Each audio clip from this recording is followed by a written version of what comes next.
je vais conseiller à quelqu'un, ou bien je vais conseiller quelques personnes. Curieusement, dans une courte période, j'ai rencontré différentes personnes et curieusement, ils avaient tous quelque chose en commun. Alors cela m'a amené à me poser la question et à réfléchir sur ça. Et je me suis dit, il faut que je donne ce message. Eh bien, j'ai rencontré plus de 4 personnes, différentes personnes, et puis dans différentes occasions.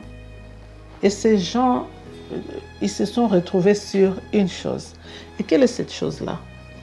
Et je vais partager cela avec vous qui me suivez.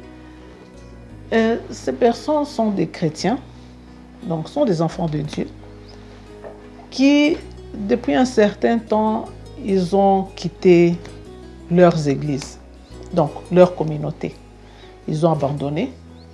Ce n'est pas qu'ils sont retournés dans le monde, non. Mais ils ont abandonné les communautés.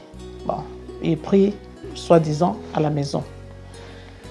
Et j'ai demandé la raison pour laquelle ils ont quitté. Et c'est différentes raisons. Les uns disent non. Tous se sont rencontrés sur un point, ils ont été blessés. Ils ont été blessés dans les églises. Ils ont été trahis dans les églises. Différents points. Et cela m'a amené, ça m'a vraiment attristé. Ça fait mal si les gens peuvent venir à l'église et là ils sont trahis dans l'église. Ça fait vraiment mal. Nous qui sommes dans l'église, nous qui conduisons les gens dans l'église, vraiment c'est triste. C'est triste si les gens peuvent quitter l'église parce qu'ils ont été blessés par les leaders que nous sommes. Ça, c'est un message pour les leaders. On va en parler une autre fois. Mais aujourd'hui, je vais parler à ceux qui ont quitté leur communauté, leurs églises. Bien-aimés, je comprends vos souffrances, mais comprenez une chose. Partout où vous allez aller, partout où il y a un groupe de gens, il y aura toujours quelques blessures, il y aura toujours quelques discordes. Ça, c'est en général. Et puis, l'église, il faut savoir que l'église, ce n'est pas un lieu où il y a seulement des saints. Dans l'église, il y a beaucoup de catégories de gens. Il y a des gens qui sont mûrs spirituellement, mais qui vivent encore sur terre. Donc, ils peuvent pécher d'une façon ou d'une autre.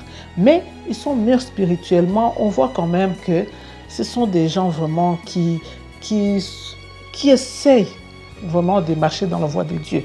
Il y a cette catégorie de gens.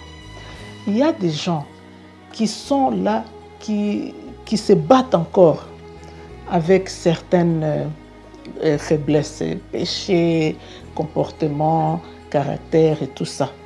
Parler du Saint-Esprit, bien sûr. Le Saint-Esprit est là pour aider tout le monde. Et puis, il y a maintenant d'autres qui viennent d'arriver, qui viennent de quitter la vie de péché, la vie du monde, et qui viennent d'arriver là-bas. Donc, qui sont en train de suivre les affermissements. Bon, il y a maintenant certaines personnes qui ont rencontré certaines difficultés dans le monde, des déceptions, des pertes de personnes chères, et qui se sont dit, ah, là où je peux trouver le repos, c'est dans l'église. Et ces gens-là viennent aussi. Et maintenant, voilà ce qui se passe maintenant. Cette personne qui vient de quitter le monde, il s'est dit, je vais me réfugier dans l'église. Cette personne arrive à l'église. Il rencontre, par exemple, ça c'est un exemple que je donne, il rencontre maintenant l'autre là qui vient d'être sauvé, qui est en train de passer dans les enseignements d'affermissement. Il y a certains caractères, certains comportements qui ne sont pas encore partis, qui sont encore là. Alors si ces deux personnes se rencontrent, il y a une discorde entre ces deux personnes, voyez ce qui va se passer. L'autre va quitter l'église et il va dire, oh non, j'ai été blessé par ces gens-là. Bon, ça c'est un exemple. Alors, je voulais demander aux gens ceci, bien-aimés, nous n'avons pas été sauvés pour suivre un pasteur, non. Pour suivre un ancien, non. Pour un frère ou une sœur à l'église, non. Nous avons été sauvés pour suivre notre Seigneur Jésus-Christ. Voyez Jésus. Voyez Jésus-Christ, bien-aimé. Ne voyez pas le pasteur, ne voyez pas... Parce que le monde où nous vivons aujourd'hui, voyez Jésus-Christ. Parce que si vous ne regardez pas Jésus, alors vous allez tourner toutes les églises du monde. Vous ne serez pas stable. Ce sont des humains. Ce sont des humains qui cherchent à atteindre un certain niveau. Ce sont des humains qui se battent avec tous ces comportements, tous ces défauts, tous ces caractères. Donc, ne le voyez pas comme Jésus. Ce n'est pas Jésus. Ce sont des êtres humains aussi, comme toi, comme moi. Alors, moi, je ne suis pas en train de les défendre, mais je suis en train seulement de vous dire, ne quittez pas les communautés, vos assemblées, à cause d'un être humain. Suivez Jésus-Christ. Je vais soutenir ce message par un verset que je vais vous lire. Amen. Alors, nous allons lire dans Hébreux 10. Lisons dans Hébreux 10, au verset 25. Je lis au nom de Jésus-Christ. N'abandonnons pas notre assemblée comme c'est la coutume de quelques-uns, mais exhortons-nous réciproquement, et cela d'autant plus que vous voyez s'approcher le jour. Le jour s'approche, bien-aimé, et le diable, qu'est-ce qu'il fait? Il veut vider l'église. Il veut amener ces petits discordes-là pour écarter les gens, pour que les gens ne se rassemblent pas au nom de Jésus-Christ.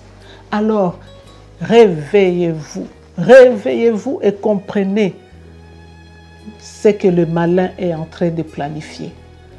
Il veut diviser les enfants de Dieu.